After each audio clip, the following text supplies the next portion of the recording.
terms of God creating a new culture for them and helping them to lead spiritually, helping them to lead mentally, and how all these things contribute to the overall strategy of our understanding of God's Word in general and of the Old Testament, as we constantly see that the prophets and the Psalms look back to this event, look back to the Exodus as a pinnacle moment of God's redemption for his people. So we want to continue to kind of keep that broad perspective in our in mind as we study through this. I think we got through, we looked through the list of the different tribes in Exodus chapter 1, verses 1 through 4. We looked at basically some of the differences that had taken place between the end of Genesis and the beginning of Exodus. At the end of Genesis, you got 70 to 75 people.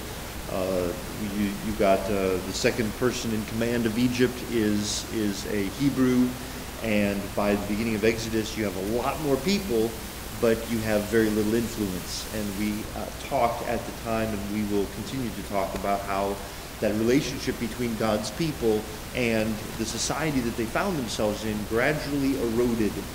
And there were certainly points in time where that erosion was amplified through change in leadership or different political activities that happened. But it was most likely a gradual erosion over a 300-plus year period. We have a secular ruler or a new ruler rather, that arises in verse 8. Now a new king. In fact, let me just kind of, just by way of review, start in verse 8, and we'll read. I'll start in verse 8, and we'll read down to verse 14, and we'll pick up some thoughts in verses 12 to 14. So first, Exodus. He's saying First Peter. First Exodus. There's only one. Chapter 1, verses 8 through 14. Now a new king arose over Egypt who did not know Joseph. He said to his people, "Behold, the people of the sons of Israel are more and mightier than we. Come, let us deal wisely with them, or else they will multiply, and in the event of war, they will also join themselves to those who hate us, and fight against us, and depart from the land." So they appointed taskmasters over them to afflict them with hard labor. And they built for Pharaoh storage cities, Pithom, Ramses. But the more they afflicted them, the more they multiplied, and the more they spread out, so that they were in dread of the sons of Israel. The Egyptians compelled the sons of Israel to labor rigorously, and they made their lives bitter with hard labor in mortar and bricks, and in all kinds of labor in the field, all their labors which they rigorously imposed on them. So just from reading those last couple of verses, you get the sense that there's labors, it's rigorous. This relationship between God's people and the Egyptians has become very, very bitter. It has gone where God's people probably never anticipated or expected that it would have gone. So there's pushback to the escalation of this. There's God's people multiply, and then they are oppressed even more. And affliction, it's interesting how affliction often leads to more multiplication. We tend to think that, well, if things would just kind of simmer down and we just have a nice kind of quiet, things would be wonderful, then we'd really grow in our spiritual life. It turns out that the consistent biblical witness is the more God's people are afflicted, the more they multiply, the more they grow, the more they seek God and respond in positive ways, despite the difficulty that they're going through. Maybe we shouldn't be so concerned about the difficulties that come into our lives, and maybe we should be more quicker to see them as opportunities to grow. And instead of waving around and saying, well, where is God? Why has God abandoned me? No, maybe God is trying to push us to deeper levels of growth, and that's why these things have come into our lives. The Egyptians dread God's people. This is a word that is used throughout the Torah about just a sheer terror at the presence of God or the influence of God's people. This is not just, we're a little concerned about this particular group of people over here. They are literally in a measure of dread over over the political implications of this huge group of people that they have in their land. And so they're going to pressure them more. They're going to oppress them more. Evil, we're going to talk a little bit here in the first chapter about evil, about the dynamics of evil. but just to kind of get us started in that direction, it's just interesting how evil always thinks that more pressure will make God's people go away. Evil always thinks that they're going to put pressure on God's people, and that's going to make God's people go away. Sometimes it works, because God's people misunderstand the signs or the circumstances that they're going through, and they don't recognize that there is an opportunity to go through those difficulties. So the entire story of the Exodus, of Moses' leadership and God's redemption is related to severe affliction. You think, well, what would have happened if they would have had a nice kind of a relationship with the Egyptians? Or maybe, maybe they didn't have a guy, maybe the Hebrew wasn't second in command anymore, but the Egyptians and the Hebrews settled into kind of a nice kind of kind, kosher relationship with one another. Well, if that would have happened and you didn't have the affliction, you wouldn't have God's people crying out for God's help. You wouldn't have a need for deliverance. You wouldn't have a need to raise up someone like a Moses to deliver God's people.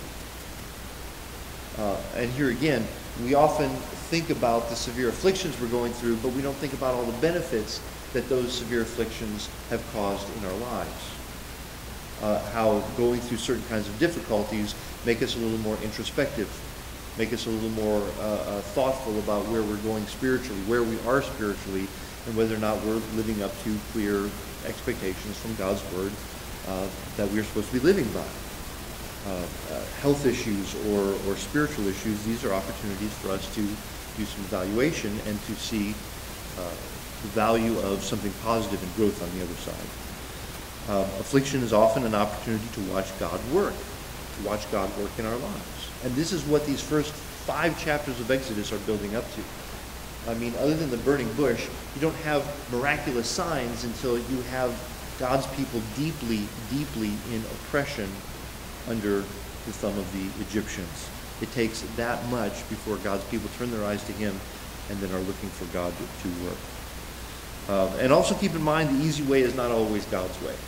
There's an easy way to get His people out of Egypt. That's not the way that would have brought God the most amount of glory. That was not God's plan. The easy way is not always God's way. Then we have at the end of chapter 1 this really absolutely fascinating story that in a lot of ways sets the stage for what God expects for His people. Like we talked about, we're going to see throughout Exodus, we've even seen this quite a bit through 1 Peter. God expects His people to be different. He expects His people to live differently, to think differently, to recognize that there are some social conventions that are very acceptable in their culture that are not acceptable to God. And that our ethics need to derive from fearing God, not from just, well, everybody's doing it, so it must be okay. We have exactly an example of that at the end of Exodus chapter 1 with these 2 midwives, verses 15 through the end of the chapter. Then the king of Egypt spoke to the Hebrew midwives, one of whom was named Shiphrah, and the other was named Puah. And he said, when you are helping the Hebrew women to give birth and see them upon the birth stool, if it is a son, then you shall put him to death. But if it is a daughter, then she shall live. But, dramatic contrast, the midwives feared God, and did not do as the king of Egypt had commanded them, but let the boys live. So the king of Egypt called for the midwives and said to them, why have you done this thing and let the boys live? The midwives said to Pharaoh, because the Hebrew women are not as the Egyptian women, but they are vigorous, and they give birth before the midwife can get to them. We'll talk about that in a minute. That's pretty funny. So God was good to the midwives, and the people multiplied and became mighty. Because the midwives feared God, He established households for them. Then Pharaoh commanded all his people, saying, every son who is born you are to cast into the Nile, and every daughter you are to keep alive. Again, you know this story pretty well. I'll kind of go through this fairly quickly, and so we can get into chapter 2 this evening. But oppression doesn't subdue the multiplication of God's people. Okay, what's the end game here for Pharaoh? He wants to suppress. He wants to marginalize. He wants to minimize the Jewish people. He wants to get rid of them. He wants to break their spirits. He wants to break their ability to multiply. The oppression is not doing it, and he says, okay, I got to get to the whole birth cycle. That's what's really killing us here. So he goes to these two midwives. And interestingly enough, the women at the center of this conflict are honored with the mention of their names and are blessed for their faithfulness. I'm sure I'll say this a couple times, but it's really fascinating that we think about that people will say how male-dominated ancient religions are, or how male-dominated Christianity is, or Judaism is. You know, the main movers and shakers in Exodus 1 and 2 are women. You have these two midwives. You have Moses' mom in Exodus 2, which we'll get to. You have Moses' sister. You have the Pharaoh's daughter. This is kind of, you know, for anyone that thinks that Judaism is all just about, you know, or Christianity is about male control, we miss some really valuable lessons about the role of women in the growth and the development and the well-being of God's people. And Exodus really illustrates that, even before Moses becomes a key player in this story. So you know, they play a central role here in these stories. What is Pharaoh thinking here? Okay, Pharaoh is going to, obviously he wants to kill off all, why doesn't he just want to kill off everybody? Well, probably what he's thinking about is he still wants some slave help, but he wants to kill off the boys. And what would typically happen in this kind of a circumstance, though probably not usually of this degree, is you'd kill off the men, you'd have a bunch of slave women available, they would be married into the culture, and that culture and that people would eventually be completely eradicated. Whether, you know, it's hard to tell what Pharaoh himself was thinking, but as you look through the biblical theology, you see that evil has always wanted to stamp out, completely eradicate God's people, and the Jewish people particularly. And we see that even going on today. People in the Middle East are not going to be pacified by some Yetz from the U.S. with all his grandeur about peace talks and, you know, national demarcations here. They want the eradication of the Jewish people. That has always been Satan's goal. We see that even in Revelation. Now, you know, this is apparently what the Pharaoh wanted. He wanted to assimilate this people into the Egyptian culture completely by getting rid of the boys and by marrying in the slave women. And then you no longer have a distinct Jewish culture. Now, is that God's plan for Exodus? Is that God's agenda? No, quite the opposite. He wants to have a completely unique culture, system of faith, system of laws for his people. Whereas Pharaoh wants to eradicate that distinction, God wants to highlight the distinction between God and God's people. Now, the killing of unwanted, and again, I know you're pretty familiar with the story, so I just kind of want to make a few background notes about the story. The killing of unwanted children was a fairly common thing in ancient times. You've heard about how this in Greece or in Rome they would leave children, unwanted children, or handicapped children, if I may, out just basically to die. Though it is interesting how even in our own time, we're still doing this. You have the eugenics movement in the early 1900s in Nazi Germany. They basically wanted to wipe out all non-Aryan races, Gypsy, Jewish, and otherwise, Slavic and otherwise. Modern China, big movement for population control. Planned Parenthood, which when you drill down into Planned Parenthood, you see some really interesting ties with the KKK.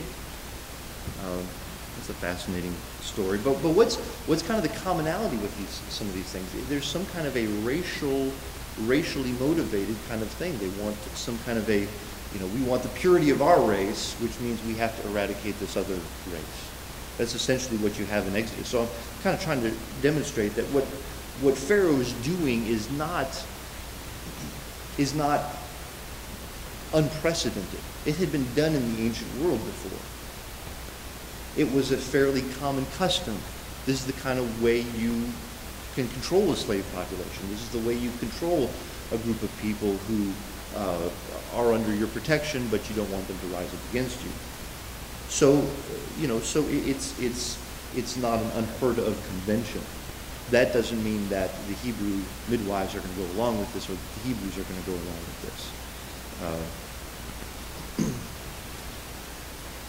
But we see these women who they fear God, and therefore they disobey the king. So Luke gets us into verse 17, and basically notice something else I want you to see is this is a private conversation. Pharaoh isn't making some big proclamation that this is what we're going to do. He's not there yet. He will get to that point. But right now, this is just a private conversation between him and the midwives. Maybe the Hebrews don't even know that Pharaoh was trying to do this to them, to the Hebrews. But he is instructing the midwives specifically to do this. Verse 17: the midwives feared God. Okay, so that is their key. Their key is that despite how acceptable these customs may be, they fear God, and that's where they derive their ethics. That's where they derive their theology from. They don't have, as we do today, books on Christian ethics. They don't even have a completed canon. They just might have snippets of Genesis at best, and yet they understand the existence of God and how this murder of children unwarrantedly goes completely against God's character. This is not pleasing to him in any way. This is completely inconsistent with what God would want for his people. And they know that because of all the blessing that he had given to them, all the multiplication that they had received from the Lord. So they come to so the king calls for the midwives. But by the way, too, notice at the end of verse 17, because people say, well, did they lie or did they not lie? Did the midwives, did they really just, or I'm sorry, did the Hebrew women just kind of kick these babies out really quickly? Did they lie or did they not lie?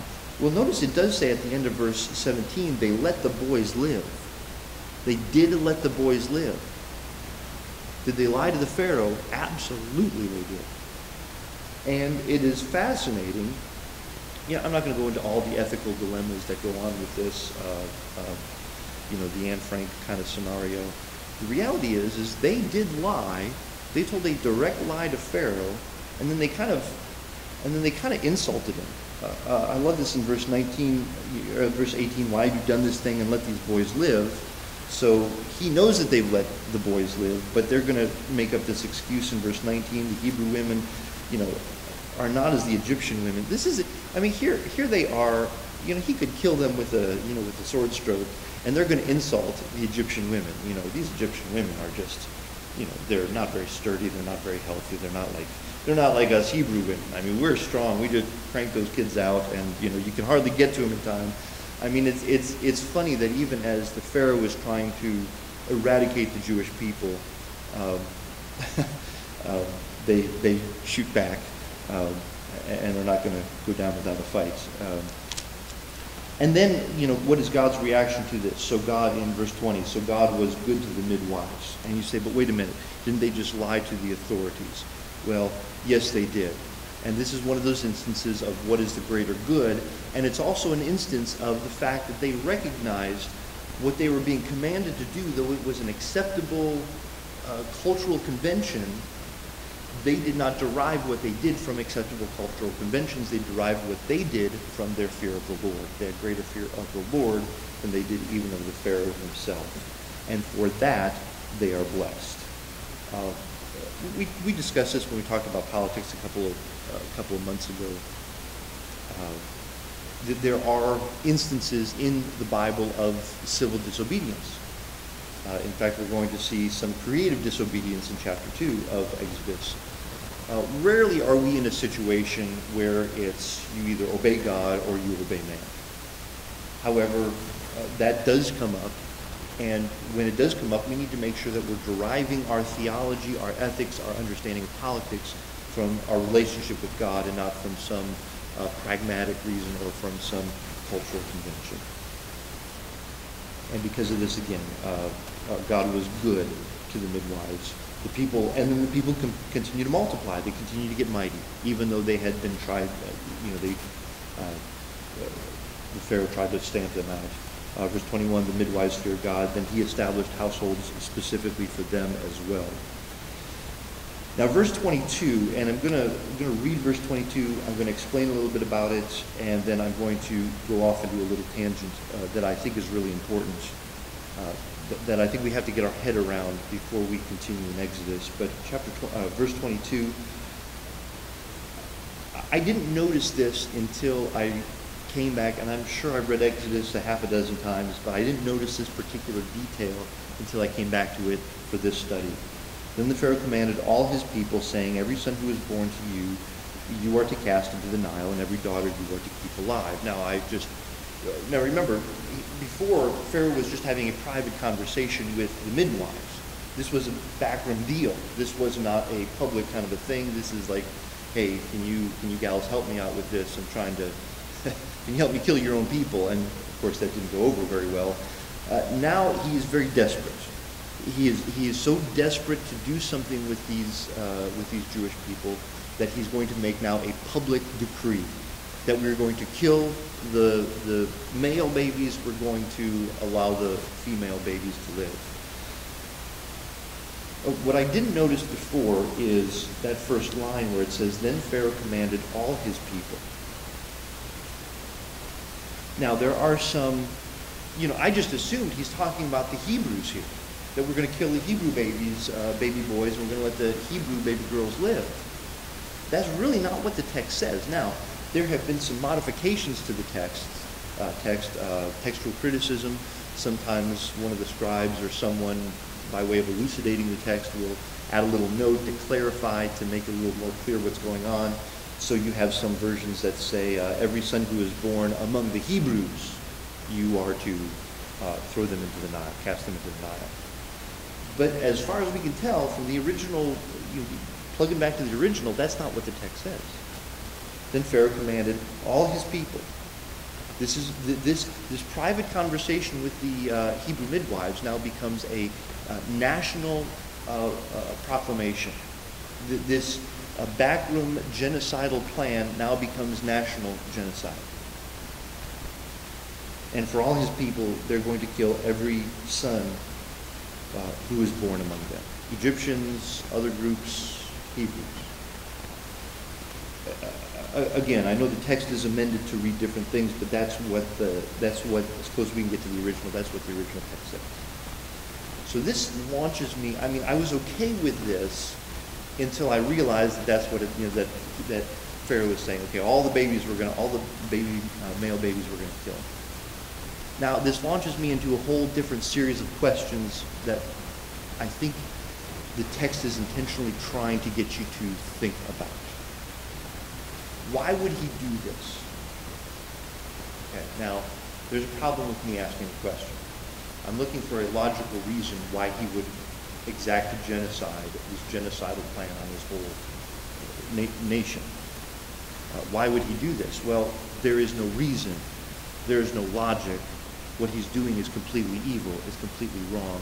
He's not, he has a horrible problem from his perspective, a political problem, and he will go to any extent to fix that problem, even an illogical extent. Now, by the way, he's got a standing army. He's got men who will fight for him. They've got the chariots, they've got the horses, they've got the whole thing. He's got a standing army, and you think, well, why would he do this to the nation? Well, the implications of this wouldn't really kick in for 15 or 20 or 30 years down the road. Leaders don't think that far ahead. They're just thinking about, I've got a problem right now. What am I going to do about it right now? They don't think logically. They don't, evil isn't that thoughtful. Evil just reacts and does more evil.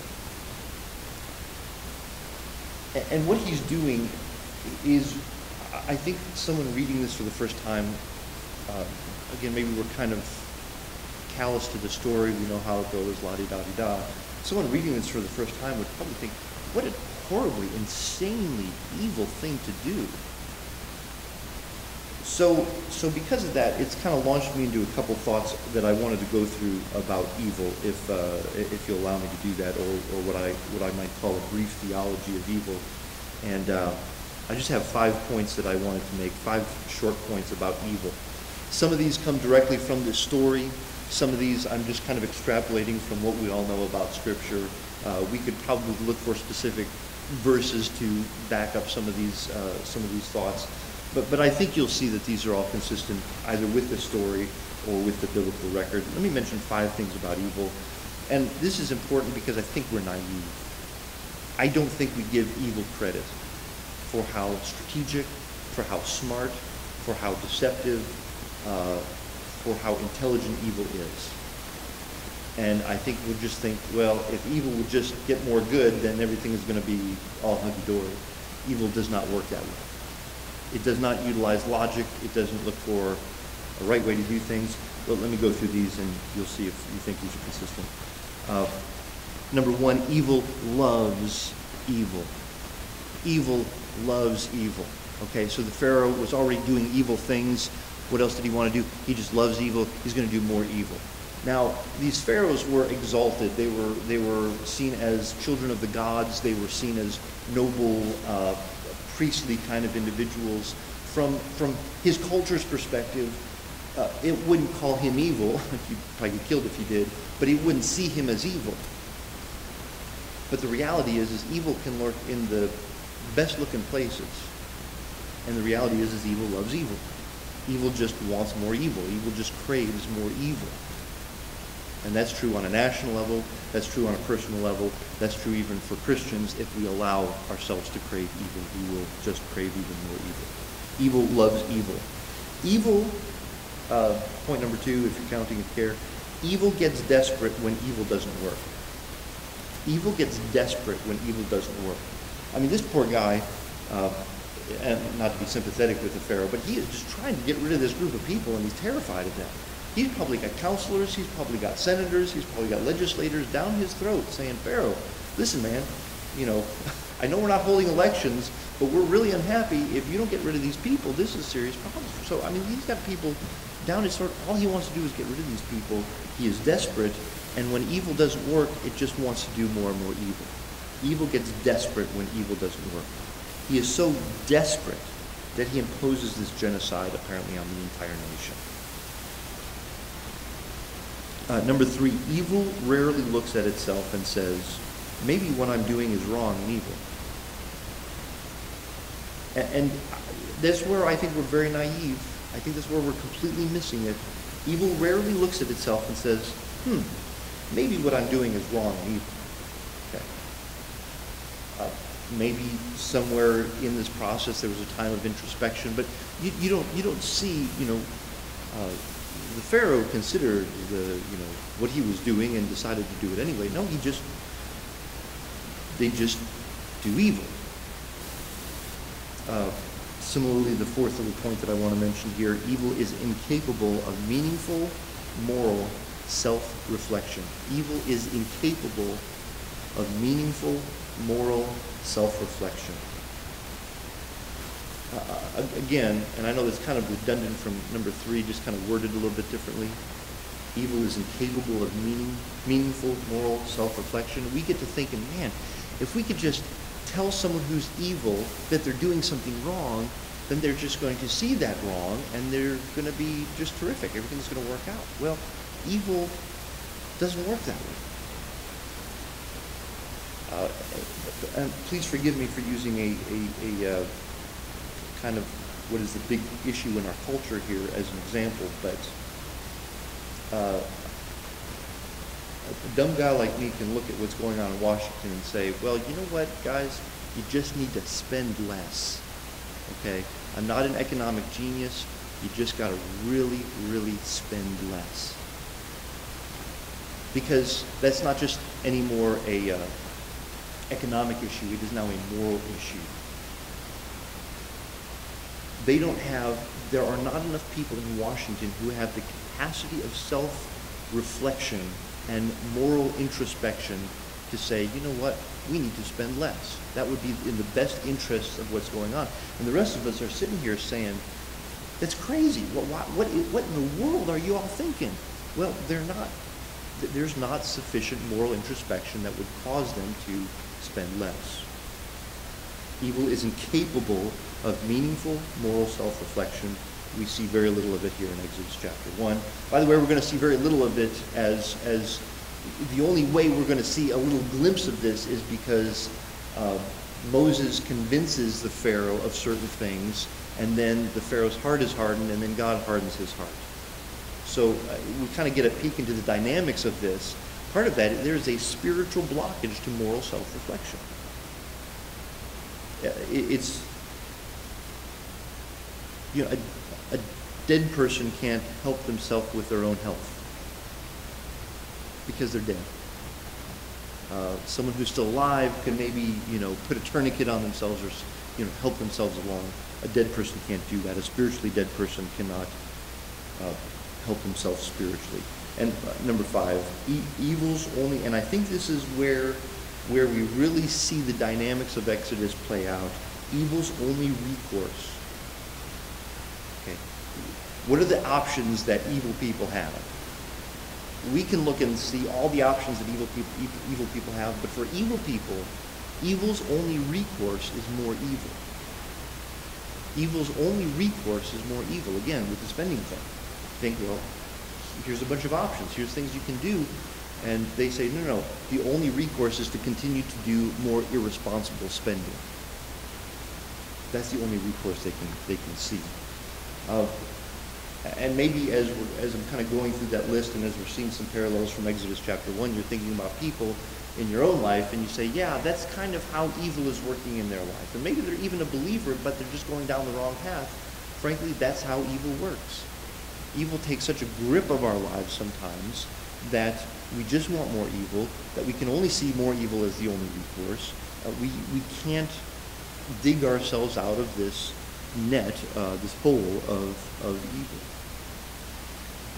So any questions about that? I just thought that would be interesting to kind of get a deeper look at some of the spiritual dynamics here before we just naively plowed ahead and really get a good sense for how evil is.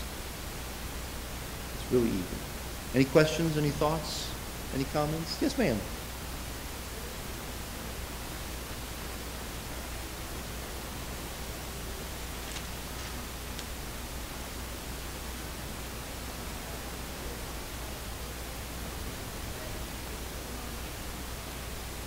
Verse 15, King of Egypt spoke to the Hebrew midwives.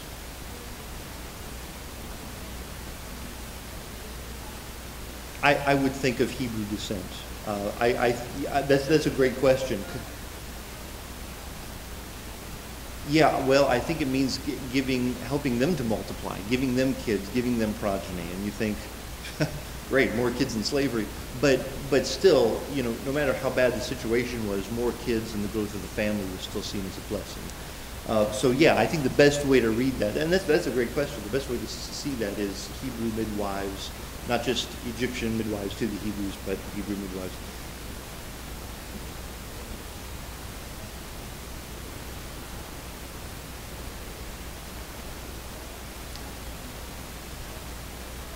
No, that's an interesting question.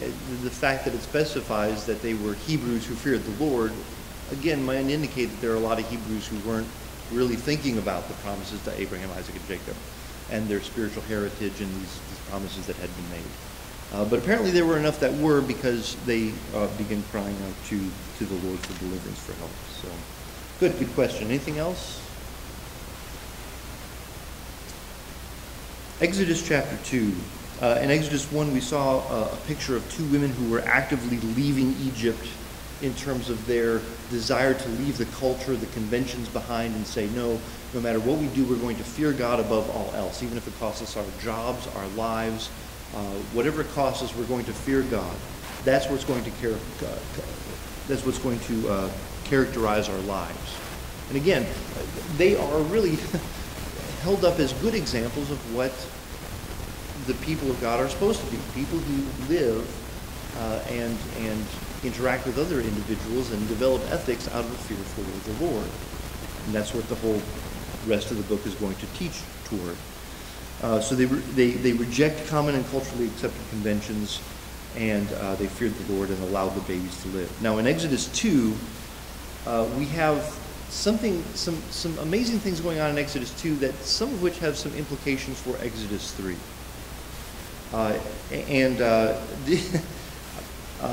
Exodus 2, I actually use it for a Mother's Day sermon. is really a fantastic Mother's Day sermon, not just because it's talking about not just because it's talking about a mom to a significant biblical figure, but it's talking about a mom who really lived in a remarkable way in a remarkably difficult time. And who wasn't about to just sit there and allow culture to roll over her.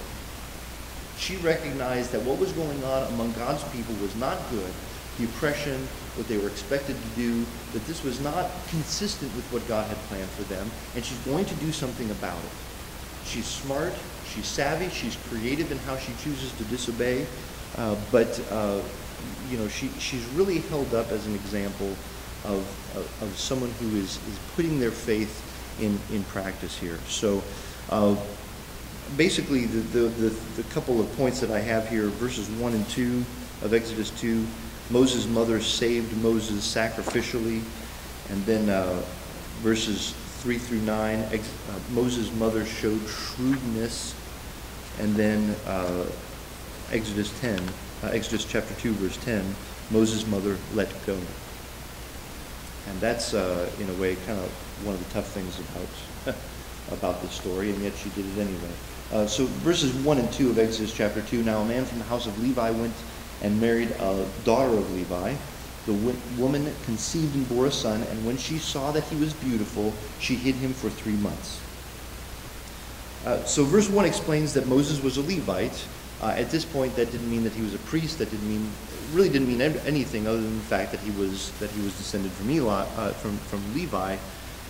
And it is also interesting too that 300 years, almost 400 years later, despite all the oppression that they've gone through, they were still maintaining their tribal delineations, their tribal demarcations. And of course, those tribal delineations are going to become very important for the tribes as they move through the Pentateuch, through the Torah. So,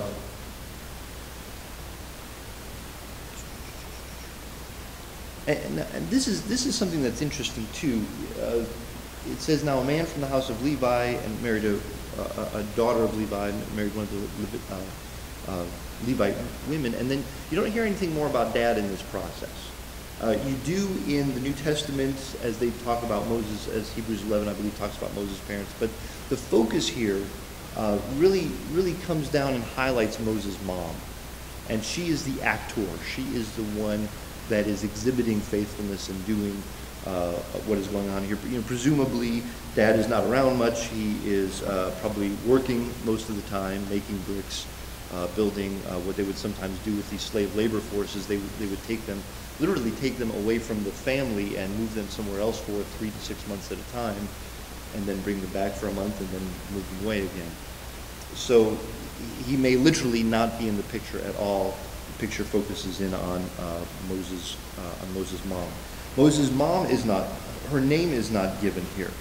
We see the name later on, Jochebed, I believe is her name, listed later on in Exodus 6, but her name is not listed here, which is curious, and you can derive a couple of implications from that, namely that she is a relatively obscure woman, and she would have been so were it not for the fact that her son was Moses, but also for the fact that faith is not something that the great people of history, the great people of the Bible are to exhibit. Even the slave wife, homemaker, whatever, even she exhibits faith, and God blesses her for that. Even, you think about, you look back through history, through church history or biblical history, and for all of the names that you see, there are hundreds of thousands of names that you'll never know. People who exhibited faithfulness to the Lord, people who helped expand the kingdom of God, people who taught kids, people who ministered to people. We'll never know their names, and yet they exhibited faithfulness, and God knows who they are. There's a lot of nameless faith in Christendom that helps move Christendom along. So then in verse 2, so she has this baby, she conceives, she bores a son, and when she saw that he was beautiful. Now the word here for beautiful is the word tov. It's really a tricky word. The word tov, usually translated good. It's tricky to translate. It is the word that is used 7 times in Genesis 1. God looks at what he had created, and he says, I created this, it is tov. And then I created this, and it is tov, it is good. And then he looks at the entire thing in its completeness, and he says, it is mo'ad tov, it is very good. So what does tov mean? Tov means something that is created to do, or that is doing what it was created to do. It is a comprehensive designation for things that reflect God's intentions and purposes. It is going according to what God intended for that thing to do. Unfortunately, in our English, the word good is so watered down that it barely has a definition. I mean, everything can be good. But when the writer of when Moses writing the Pentateuch talks about tov, he's talking about something that is doing what God intended it to do. So God looks at creation and says tov. The woman looks at the baby, and she knows that there's a ban. Okay, we're under the ban. By the way, we come to find out later on in the story, the way it's presented, it's as though this was the first baby. Well, you come to find out there's an older sister, and then as you come to find out more about Moses, you come to find out what else about him. There's an older brother. So apparently, the sister had been born, Miriam, maybe 3 years older, and I believe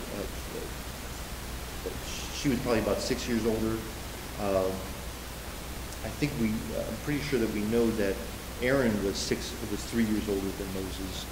So apparently between Aaron being born and Moses being born, this is when the ban was instituted. This comprehensive genocidal ban was instituted. And here for the first time, not having had to make that choice before, now the mother looks down at the baby and says, wait a minute, here is something that is clearly created.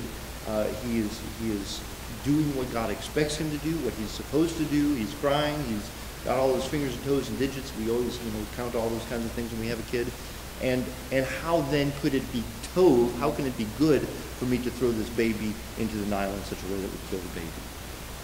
So again, you have someone who is bucking not only now the cultural customs of their time, but now a direct command, a nationwide command. She is bucking this thing and saying, no, this baby is good. What I'm being commanded to do with the baby, what the culture is telling me to do with this baby, that is not good. And of course, that has some implications for us today as well. So she aggressively protects this baby for 3.5 months. Notice she hid him for 3 months. Now, think about, how big are their houses? Maybe, you got a couple kids and you got a husband and a wife, and the husband is probably not around too much, so you got a little shack there. And you've got a baby. You've got how do you hide this baby? Well, that in and of itself, to be able to mask the fact that you have a baby, that it is a male baby, that the baby is now growing and louder, that in and itself is an act of dedication on her part.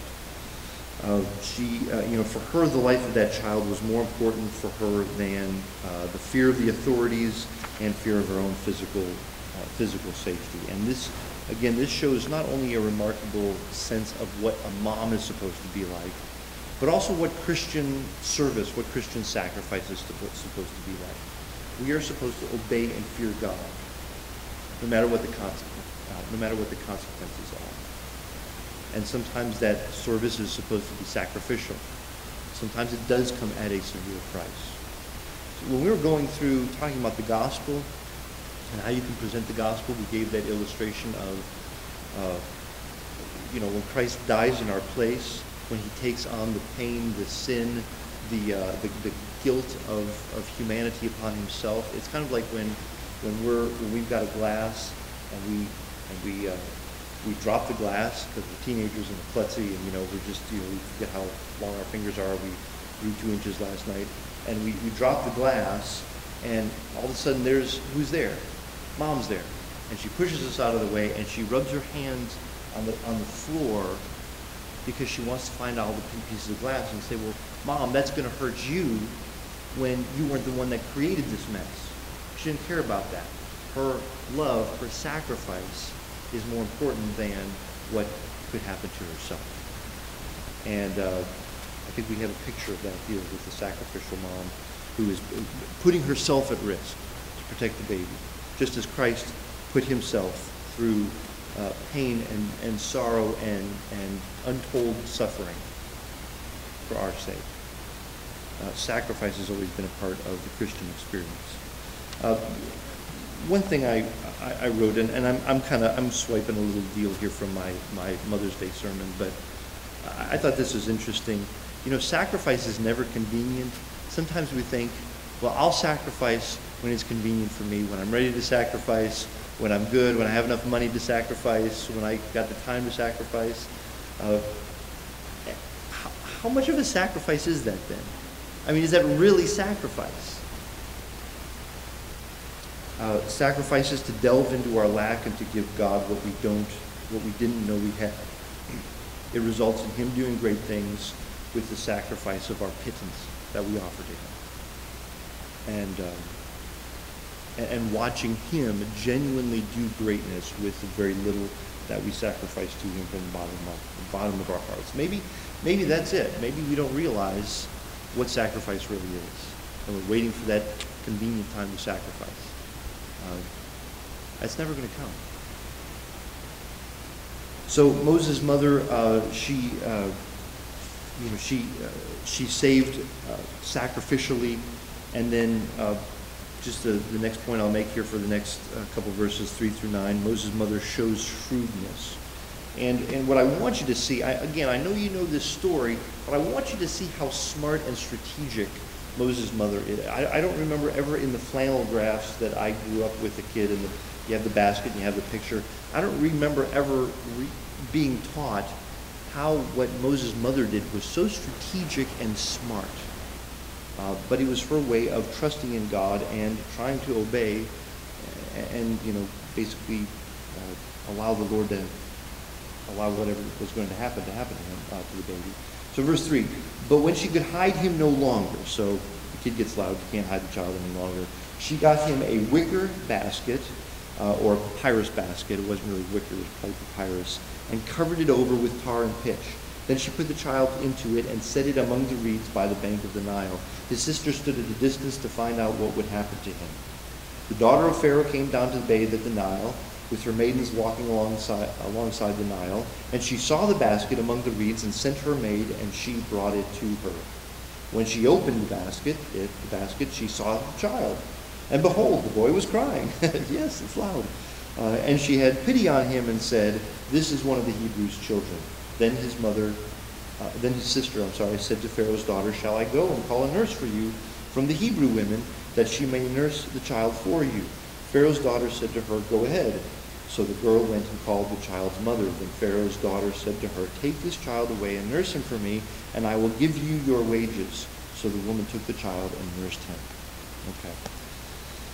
This is really very cool what's going on here. I kind of want to walk through this with you. And we won't go into this much detail as we go through Exodus, but I just find what's going on fascinating here. What was the mandate? The mandate was that all baby boys from this point forward, what were you supposed to do with these baby boys? You're supposed to throw them into the Nile. So what does she do? She throws the baby boy into the Nile. Now, there was nothing, she read the fine print. There was nothing about you can't put him in a basket. There's nothing about you can't protect this baby. She's gonna go along with this plan. But she's going to look for ways to get around this. She's very, very clever with how she does this. So the child's lungs are sufficiently developed. Mom grapples with the reality that she can't keep this kid a secret any longer. Is this civil disobedience? Is this civil obedience? It's hard to tell what is going on here. But she makes a papyrus basket for him. Now, here's what's interesting. The word basket is the word tavah. This is the exact same word that is used for the ark, for Noah's ark. Every time the word Noah's ark or ark is used, it is this word tavah. And here we have now, she is making this basket to put in water, which is going to kind of symbolize the Certainly not, I don't mean the spiritual, soteriological salvation of this child, but in terms of this crisis that they're going through, this is going to be the salvation of this child. And it also reflects her trust that she is putting the baby in the basket, that essentially she is trusting God to protect the child. So just as with Noah, the vehicle through which God would provide deliverance was the tavah, in the same way with Moses, the vehicle of providing that deliverance was a tavah. What's interesting is we sometimes face. Well, I'm going to keep going here. We assume from the text what Hebrews 11:23 states specifically. By faith, Moses' parents hid him for 3 months after he was born, because they saw that he was no ordinary child and they were not afraid of the king's edict. So that's what I mean before.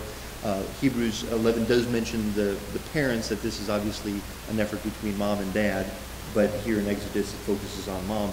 But the point there in Hebrews 11:23 is that what she is doing is by faith.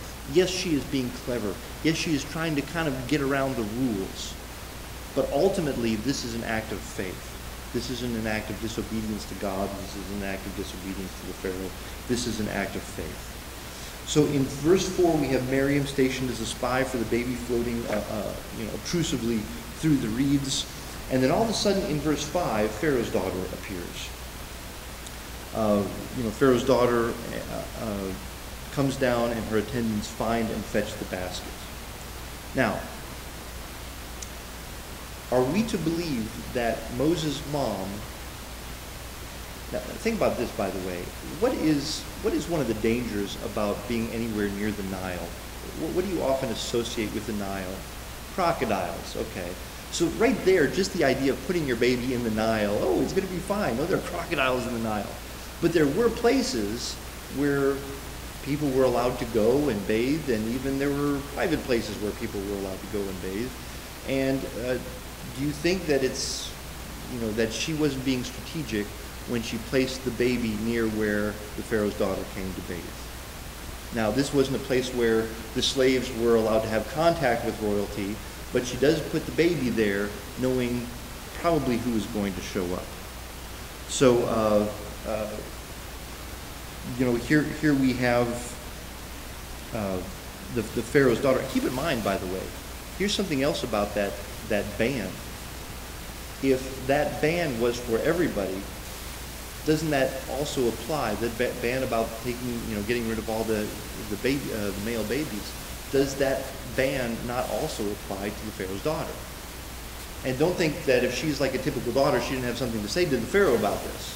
Hey, you just ruined my chances of having a baby, a male baby. All my older friends, they've got male babies, and I'm not going to have a male baby because of this stupid ban that you put on everybody. I mean, she acknowledges probably the evil of this as well. So they get the basket. They open, verse 6, they open the basket to find a crying baby. They realize, I don't know exactly how, but they realize that it is a little Hebrew baby struggling against every obstacle just to live. So here you have a princess not excited about her father's decree to kill the baby males. You have her whole entourage. You have all these single women, and they find a baby. I mean, this is now the safest baby in the ancient Near East. No one's going to touch this baby. This is a very well taken care of baby. And then all of a sudden, in the midst of this drama, and she says, look, it's one of the Hebrew children. Then all of a sudden, you have another Hebrew child in verse 5 pop up. The sister says to the Pharaoh's daughter, I can go get a nurse for you to take care of this. Don't you look at this and see something that was brilliantly staged? Yes, they're trusting in the Lord, but they're not being done with this. They are staging this because Moses' mother is so godly and so concerned and so God-fearing, and she is so aware that what is going on around her is wrong, and that this baby is good, that she basically stages this whole kind of thing. You got the sister there, you got the Pharaoh's daughter there. So the princess, the princess wants the baby, but she doesn't want to have to raise the baby. So when this little girl says, "Hey, I can go get the, call a nurse from you for the Hebrew women, and then she can nurse the child for you," the Pharaoh's daughter said to her in the Hebrew, it just says, "Go." Yeah, as fast as you can, get someone to take care of this. Now it's a little less cute now that it's screaming.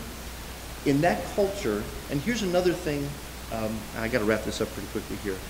Here's another thing that we're going to see as we get into chapter 3. Many cultures, including that one, kind of had this sense that, well, give me the kid when he's 5 or 6, and then I'll start shaping him and his character. Okay, just have someone nurse the child, have someone take care of the child, and then we'll get the child. Then we can turn the child over to the authorities, and the state can groom the child up from the time he's 5 and 6 and up. And that was a common cultural convention. That's what obviously the Pharaoh's daughter wanted. What they didn't realize is by 5 and 6, in many ways, you're too late. And we're going to see that in a very strategic moment in chapter 3. So just a little teaser for next week. Let me finish this up real quickly.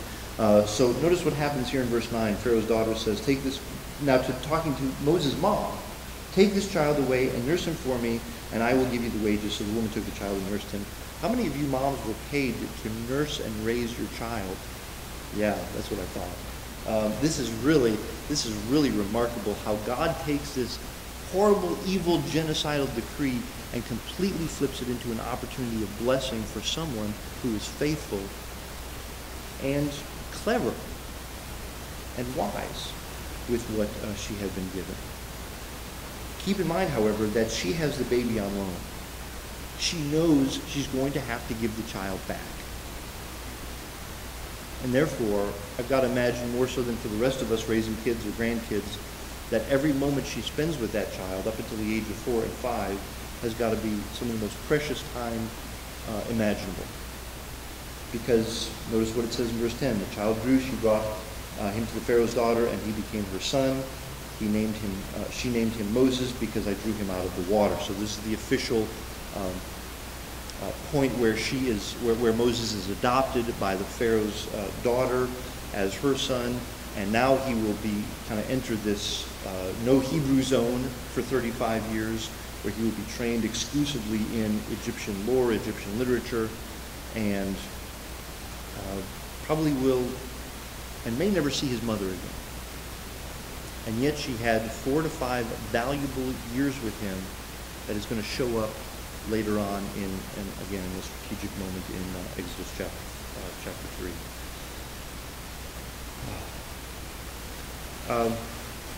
And I sometimes use this as a good plug for children's ministries. It is so important that we're teaching our children. It is so important that we are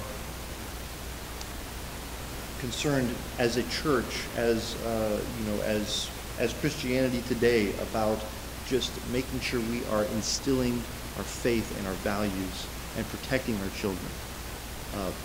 Because if we don't, no one else will.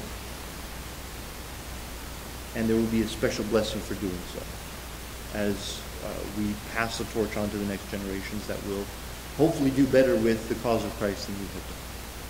And what we'll start off with next week is just showing you how the story actually fits into a broader